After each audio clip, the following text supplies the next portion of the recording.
For me too, it doesn't have to be like the most compensated, but just like the way that they build relationships and like how they look at influencers, and it really starts from the top down, like, Yeah. based on the culture, like, the company culture, and then the way that they treat everyone. Hey guys, welcome back. So, in today's episode, I am being joined by one of my dear friends, Brent Colmer. He is one of my dear friends in the influencer space and actually one of my co coaches in one of my programs, the Brand Deal Accelerator. And before I jump into the interview, I did want to read a little bit about him and what he does and things like that. So, Brent Colmer is an entrepreneur who works as an online influencer and owns a digital marketing agency.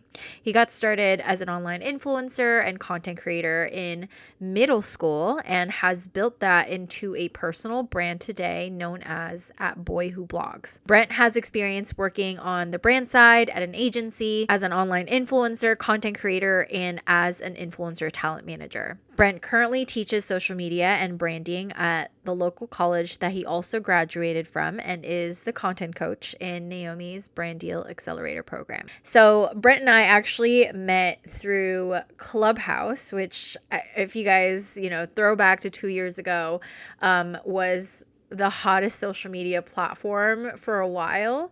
And I really liked that platform in a time of, we were just really excited to jump into these rooms because, as an entrepreneur, as an influencer, you don't really get to have coworkers in a sense. And so that for me, at least for me, every single time I wake up, I get so excited, like jumping into those rooms and having conversations with people like Brent, because it felt like we were all kind of in the same page and going through the same things and finding solutions together and collaborating in a sense where, this is what's worked for me, and really helping the next generation of content creators and influencers because, we've both been in this space for over a decade now, and we've seen kind of things shifting and evolving, but we've also seen things stay the same in a sense where, we're frustrated with how things are going. How do we come up with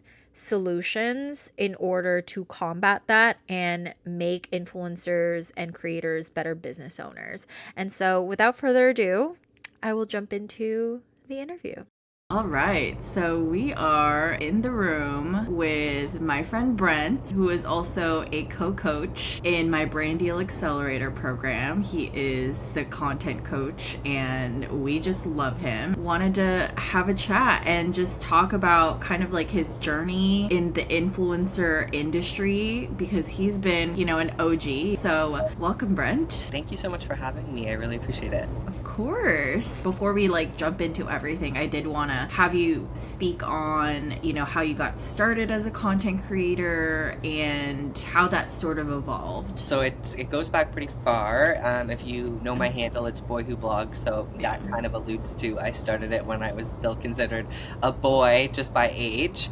Now I feel like if I rebrand it to Man Who Blogs, that just sounds a little bit different. So Boy Who Blogs is actually something that's been developed since I was super young. I started creating primarily content on Tumblr, specifically around celebrity gossip and pop culture news. And then I sort of had a moment where I didn't realize how big my reach was. Like I knew based off of some of the metrics that I could instill from Tumblr using third-party apps was 30,000 average views per month, which, in grade 7, 8, you're like, oh, that sounds like a big number. But it wasn't until I got a defamation letter that I was like, okay, I'm actually reaching people because it was not a part of my real life. Like it really wasn't like something that I was like super immersed in. It was more of a hobby at the time. Right, yeah. I remember Tumblr being that way. It's kind of like what Twitter is now.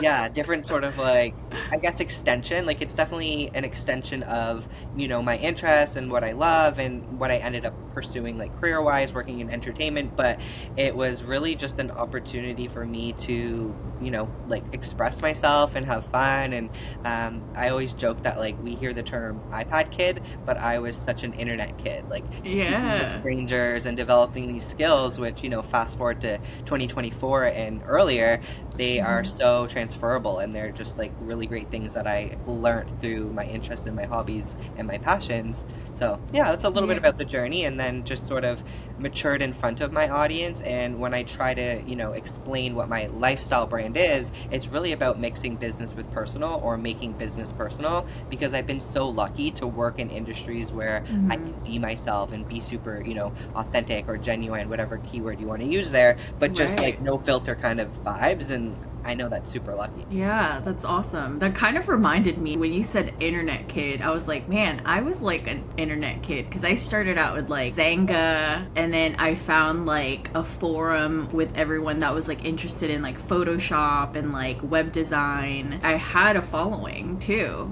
because people were like, oh my God, I love your designs and stuff like that. It kind of started from there, and that was like pre social media. Like, I was always having internet friend. So what do you do now? Again, I have like quite a few revenue streams, so I try to just say I'm an entrepreneur. Hmm. You sort of spoke to one of the things that I do working with you as part of a Hmm. content coach, so that's a really cool opportunity where I do group coaching through your program, but also on the flip side, running a marketing agency where we do full marketing management, really specializing in social media and Cool. digital. Leaning into influencers is a huge part of what our strategy looks like, and even just Nice. collaborations and brand partnerships in general. So, for Hmm. example, it might be someone like a local realtor, and they might not be collaborating with an influencer, but we're still looking at collaborations with like the local coffee shop or the pet store or their stager. So that's a big part of it. And then I also teach part time at the local college. And Yeah. then, of course, my own brand allows me to do brand partnerships with some pretty cool Cool. brands, and then create UGC content as well. So lots of different revenue streams, but I like to Yeah. just kind of clearly, concisely say, like, I'm an entrepreneur and I work in marketing and I own a marketing agency. Amazing. Yeah, I saw that picture of you speaking on stage. How was that? It was good, and I was like, am I like a nut job because I wasn't nervous? Like Hmm. anybody, like my partner came home and was like, are you nervous for tomorrow? And I'm like, no. And he's like, oh, I would be puking.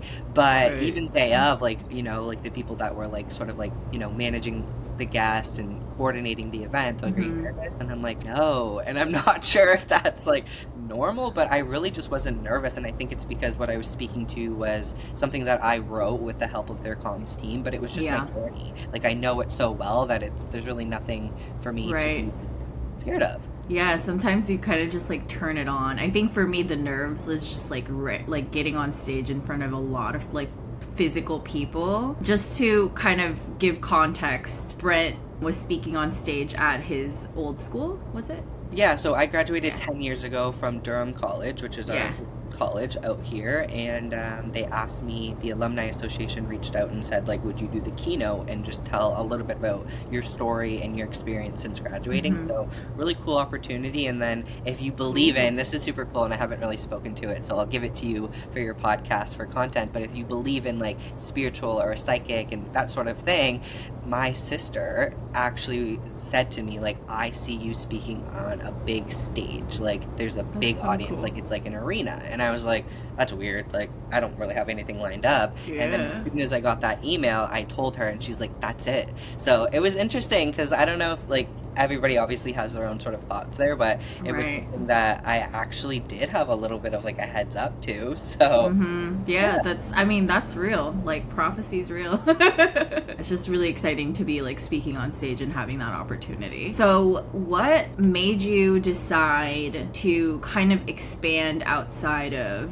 influencing and content creation and like create other streams of income and like go into this line of work of like being a marketing agency? Well, I think because I had started the content creation thing so young and had always sort of looked at it as just like a hobby and something like I genuinely like, building community and having those back and forth relationships with Mm-hmm. my community and meeting people like yourself and, different parts of the Yeah. world, and extending like even those that are in our group coaching program, like they're not just in North America. So it's really cool to kind of like, one, have that available to me, but professionally, and like when I went to school for and when I wasn't working for myself, my experience just followed that route of like PR, marketing, but specifically in entertainment before I switched over to an agency. And it wasn't until I think 3 years working full-time as a director of accounts and strategy that I went for a walk with my husband, and he said, like, dude, you need to go on your own because so much of those clients are coming through your personal brand. So it was sort of that moment where I was like, yeah, a lot of people like affiliate me and associate me with Instagram and with influencers and with digital marketing as a whole, social media specifically, that like, why wouldn't I just take that on as myself? So having that business management education and having worked for such small startups and then transferring that experience to really big brands that I've worked with, it was kind of just a no-brainer that like I might as well. So yeah, kind of bringing my interest in what my hobbies were and what I was doing on my own, but then bringing in my education and my professional work experience really just in harmony made sense. Yeah, this is something that a lot of creators and influencers probably need to learn, is that, you know, a lot of the skills that you learn in this field is transferable and like is definitely lucrative and valuable to bigger companies, not just in, you know, brand deals, but like everything else. Now we're kind of like talking about brand deals now. So what was your very first brand deal? Honestly, I don't even remember if I know specifically what brand deal it is. It was definitely from a platform that, no shade to them, but I don't even want to advertise because it's so That's okay. low.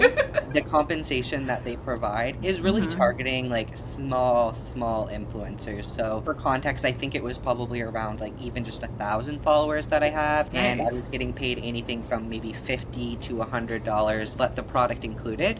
So I think that was it, but I know specifically before that, it was really, my strategy was leaning into subscription boxes because there was this huge moment, and I would say it was probably, let's say 8 years ago, where there were so many subscription boxes. There were. Way too many, but that was so great for me to reach out to these subscription boxes, do an unboxing for them, and they were primarily selling through digital and through social, so they were more likely to say yes to a collaboration like that. So I think my first collab was definitely with a subscription box, and then sort of leaned into more of those super low paying, a little bit predatory tools, but also strategically leveraging them as case studies and being able to show like, this is what I've done for these brands, and those brands were pretty big, and a lot of them were like CPG brands, like consumer packaged goods. Yeah, and then just kind of working your way up from there. Because I've been a consumer of like influencer content even before I started like creating content myself.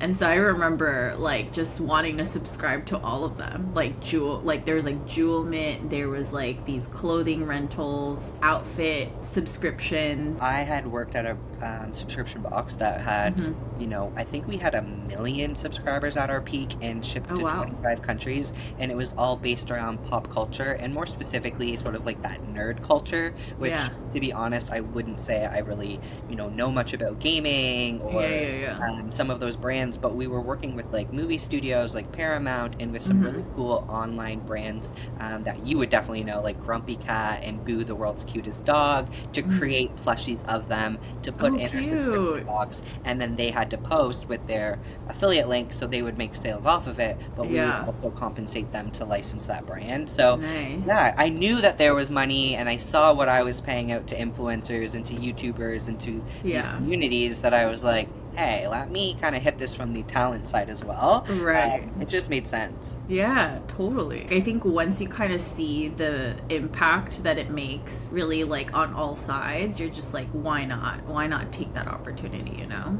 What was the best brand that you've ever worked with? I think like, and not even like compensation wise, but just sort of just like the experience. Yeah, one that I really love and it's been really long term is Traeger Grills, and I speak about about them wow. quite a bit because I pitched them originally and I had a really solid pitch in my opinion. I was clear on how I wanted to position it. So for Hmm. those that don't know, it's definitely more of like a, in my opinion, like a bro-y, like meat lover, smoker type brand. But they are so open to different sort of like lifestyles and tap into like more of those mommy bloggers that do cooking. And then Yeah, obviously me being like a gay creator, they were open to that, but yeah. specifically positioning the content to grill year round. And in Canada, like we literally grill, at least at our house, we grill throughout the winter. So Oh, that's how I wow. sort of positioned it to them. And then opportunities that came through there were, of course, grills, and the Yeah. grills are a high price point. But what was Hmm. so cool was my opportunity to get flown to Utah and Oh, to cool. experience their product launch. And then I'll never forget it because it's just so fun. But I got this tattoo on my arm of a, so that was part of like a brand activation. They had so much for us to do and tons of great food. Oh, that is But amazing. the intention behind that and why I chose that specifically is because I am so, like, I don't want to say like cutthroat because that's a little harsh. I don't think I'm harsh, but I'm very honest and I'm very Hmm. straightforward. So that's Yeah. kind of where that came through. And then oddly enough, tomorrow we're actually going to a big dinner out at a farm just north of Toronto. So they're very consistent and they're very frequent with their engagements, whether that's sending a package or Yeah. reaching out. So I just like how they have built a brand and how they Hmm. sort of like treat influencers. But I'd be Right. lying if I said that it's like, my most compensated or anything like Right. For me too, it doesn't have to be like the most compensated, but just like the way that they build relationships and like how they look at influencers, and it really starts from the top down, like, that. based on the culture, like, the company culture, and then the way that they treat everyone. So I love that they had the activation for you to get a tattoo.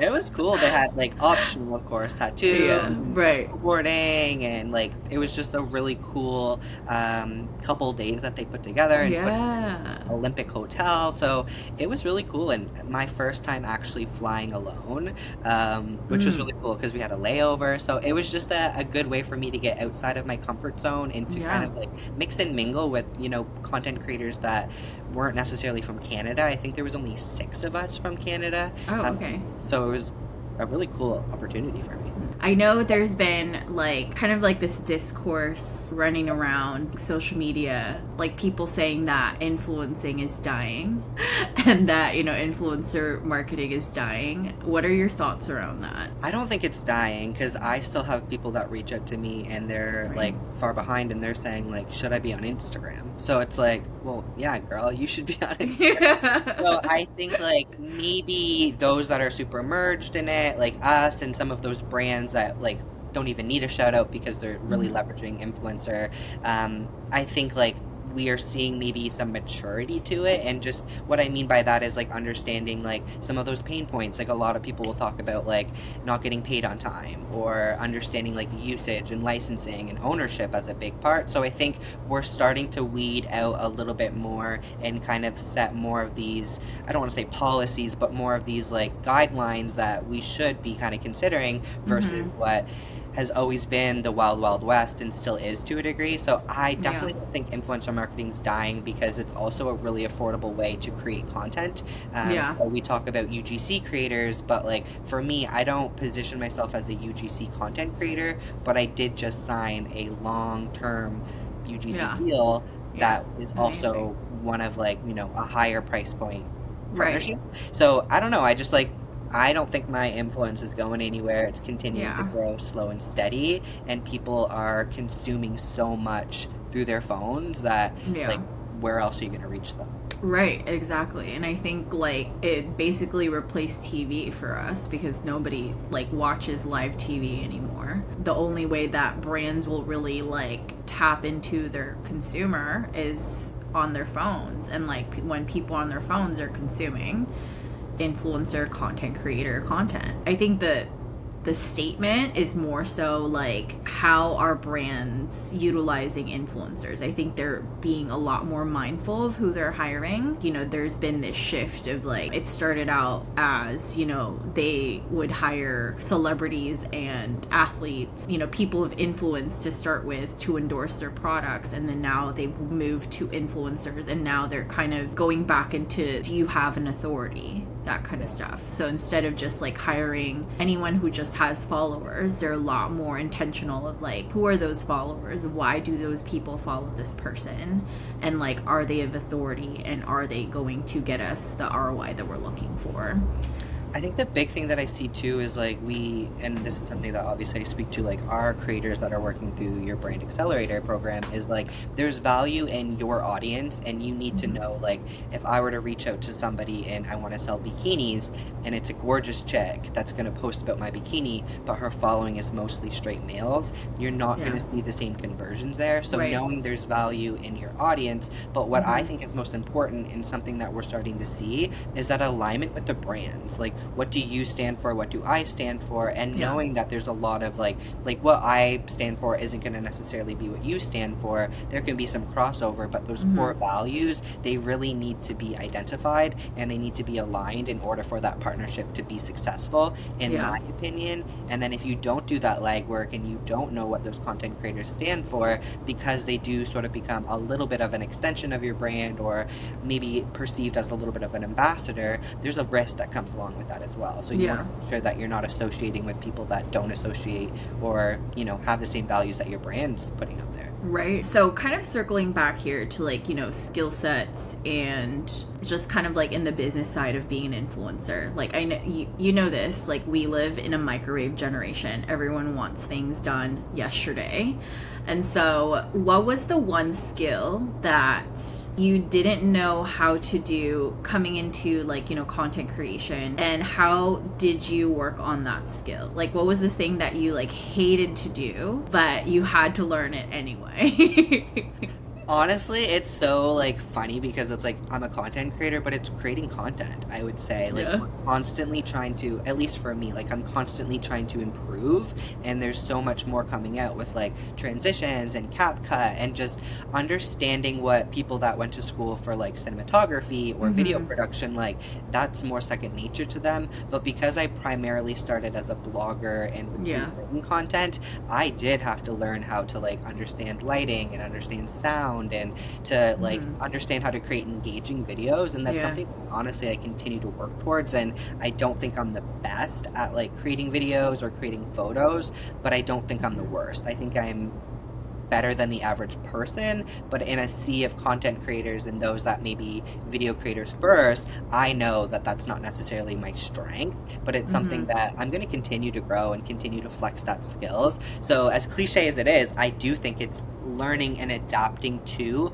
also the way that people consume content, as we've seen shift towards long form and short form, and, you know, lower attention spans. Like, that's something that we need to sort of, I hate to say it, but like reverse engineer and like create content for that. Right. No, I totally agree. I remember, well, because I started out on YouTube, and I remember how grueling it was to like create long form content. I was like, okay, now I have to be on TikTok and, you know, film all these videos. I was so intimidated to step back into it, because I'm just like, this is a skill that I haven't used in such a long time.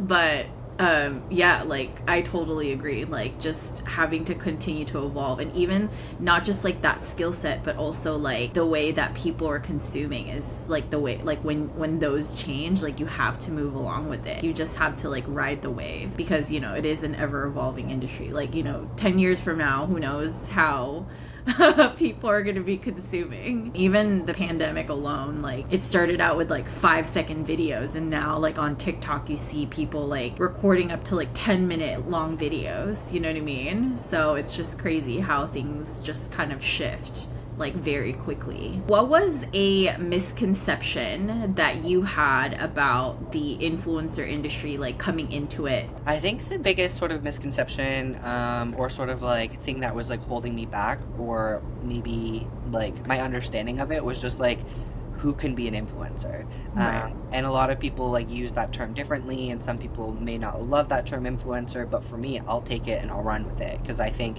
if you are in business and you're an entrepreneur, or you are, you know, making money for yourself or for others, you are influencing people, right? So you Yeah. can't really be in business without being an influencer. But to go into that more like content creator influencer world, I didn't really understand like that anybody could do it. And like, I kid you not, I am just a Canadian dude that, you know, doesn't have any like famous celebrity like cousins or aunts or uncles or Yeah. dads. Like, I'm just an everyday person. But what I think that really shines through is just my personality and how outgoing and extroverted I am. But I also know that that's not for everybody. Like, there's people that probably see my stuff and they're like, do not Ick. like him. And that's totally okay, because I want to continue to put myself out there so that I attract the right people, that I don't need to mold to some sort of like, you know, different thing. So I honestly Yeah. think it was just understanding of like, how do you become an influencer, and like, Mhm. who makes you an influencer? Like, who's going to Right. give me a badge that says, congrats, you're officially an influencer? Like, nobody's going to do that. Right, exactly. For me, it's like when they say influencer, they think like, you know, just a regular person down the street that doesn't like at all like consume social media on a daily will think influencers are like, you know, the Instagram models. Yeah. And you know, like, and so people have like different versions or different definitions of it. Coming back to like that word influence, and like because my podcast name is Own Your Influence, you know, how did you take ownership of that word? Well, I think without getting like too deep, I think it's very similar to like some of the derogatory terms that people use, like to call like someone gay. Like, I don't want to Yeah. say them because they're terrible, but it's like, yeah, I literally am all of those things. Like, maybe the way that you're saying it isn't the best way, or the tone, or the way that you've used that word, but like, you're not wrong. So it's kind of the same with like that term influencer, is like when people throw it out there as if it's a negative thing, like I really just don't think it is. And I don't think that it's up to anybody to tell you whether you are or you aren't an influencer. Because in my opinion, if you're influencing one person, well, in theory, you are an influencer. So I think it really just comes back to mindset. At the end of the day, like, everything is mindset, whether that's Yeah. continuing to create content, or not letting a low performing post bring you down, or like when I post on YouTube Shorts, I get really negative comments, and that's typically because it's reaching a larger audience. And it's like, yeah, I am gay. Like, they're just telling me no, but it's like, Yeah. I have that confidence. I know that, yeah, like, that's not something that like I stay up at night like contemplating or worrying Right. about, but maybe that's something that you're working through, and you know, you're projecting that on me. So I hope that Yeah. answers your question. Yeah, no, that was perfect. It kind of reminded me of the comment that I had the other day. Someone like left a comment and say, "You seem pleasant." And then like they thought it was going to like offend me or something, but I was like, you know what? That's what my name actually means. And so, thank you. What do you think is something that you wish that you knew when you first started out as a content creator, that, you know, like knowing what you know now, like what would you like say to your younger version of yourself? I think the big sort of like maybe just thing to be aware of is it really is a lifestyle. And I know that might sound like cliche, but it is 100% like a lifestyle. And it's something that came up with like my accountant. And when I talk to other people, they're like, so where does it like end? Or I was on another podcast and they said like, so like when you're done work, like what do you do? And I'm like, well, I'm not really done work, because I'm constantly moving the needle to, one, stay first of mind and to create content. And because I'm sharing that lifestyle content, I have to be mindful of like, okay, am I always going to have my phone out? And I'm definitely not that type of content creator. And I think my friends and family and my partner would 100% agree. I'm very good at capturing that content,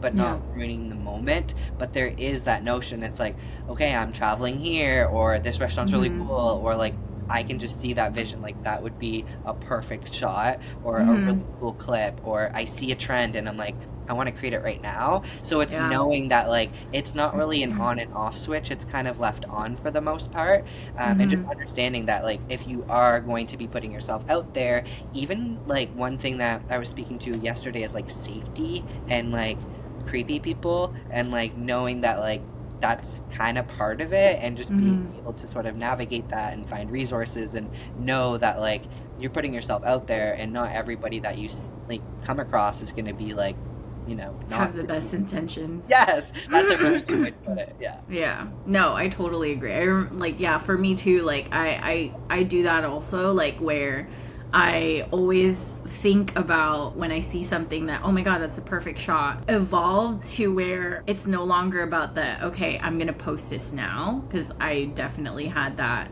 moment when I was just like I was chasing after like the likes and the growth and the momentum and stuff like that. But now it's just like, okay, like I'm going to capture the moment and then I'm going to save it and then I'm going to use it for something else later. Also, like when you're traveling, like, yeah, like what you said about safety, like I never post until after I've left that location, just to make sure that, like, I'm safe, or like, because you don't know who's watching, you know what I mean? I'm always turned on to, like, my boyfriend always asks me, like, why are you always on your phone? Or like, why are you always like editing or something like that? I'm just like, I don't know, to me it's relaxing. It's like a wind down for me when I'm excited about like my business and like what I'm doing and stuff like that it just becomes a lifestyle. And I'm not like, it's not like a 9-to-5 job where you are just like, can't wait to go home, can't wait to clock out. Like for me, like I enjoy this and this is what I get to do. So do you have any advice for the next generation of content creators and influencers? I think it's so cliche, but like a huge part of like everything that I say and like to my students and like all of that is like, literally, one, if you want to create content, just get started. Remember, you're not creating content for your friends and family primarily. Like that's not typically, they might be supportive, they might not be supportive, but typically they're not going to be the ones that are speaking to whatever you're speaking to. But that can be so different. Like you could literally create, a brand around golf, or a brand around being like a construction dude. Like there's so much opportunity to create that content. So as long as it's something that you sustainably can create content around, that's what I think is important. So one big thing that I tend to do a little bit of coaching and consulting around is like mommy bloggers, when the kids don't want to be in the content anymore, but they've built up this really solid brand and they're in a lot of those like big retailers, like brand partnership lists. So, but what do you do when the kid's like, I don't want to be in this, like I'm, in high school and I don't want to be associated with this anymore. But that's why we look at building sustainable brands. So the brand shouldn't just be about you as a mom, but you, before you were a mom and you becoming a mom and you after your kid school for your content. Right. I think it's just, figuring out like what you stand for, what you want to be known for, and then building that perception, but not necessarily building it in a manufactured way. Instead, like uncovering what it is. So peeling those layers back and seeing that's who you are versus this is what I want to be, or this is what I want people to perceive me as. Like you already are something. Let's see what it is. Right. Yeah. I like that. I like that a lot. It's like, peeling the onion layers. I wasn't gonna say it, but it is. It's something that maybe goes against what I see other brand strategists, and my big thing that I preach and what I teach at the college level is branding.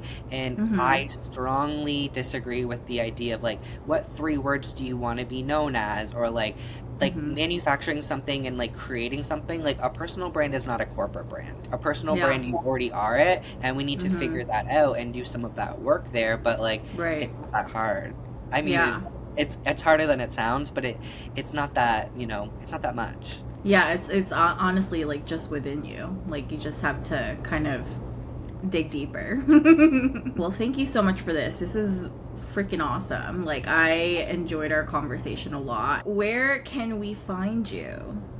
Yeah, on social media, I'm on pretty much every platform as Boy Who Blogs. But if you search my name, Brent Colmer, you can probably find me there. And then my marketing agency is Creator Services.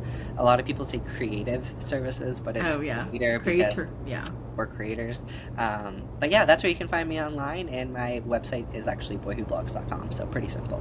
Amazing. Well, thank you so much for all of this. It's my pleasure. Thanks for having me. Yeah. So I hope you guys enjoy this interview. I had a really great time chatting with Brent and getting a little bit about his story and also learning more about his perspective from, his experiences being on both sides of the coin. If you guys are interested in working with me and working with Brent and having us as your coaches, we do run a group program called the Brand Deal Accelerator, and it is a 6-month program designed to help influencers and creators really scale their brand deal income from, $1,000 months, $3,000 months to making 5 figures, 10K or more. And inside the accelerator, you'll learn how to implement our signature posture framework that will leave you feeling consistently confident and equipped to negotiate back-to-back high-paying brand partnerships. We will work with you to refine and customize your brand deal strategy, including your content strategy, so you can effectively work the machine. This high-level hybrid style group program will take you from feeling lost and playing the guessing game on what to do next to a confident creator CEO. So with that, if you're interested, I'll leave the application form down below. And if you have any questions, feel free to send me or Brent a DM message on Instagram. All right, guys, I'll see you in the next episode.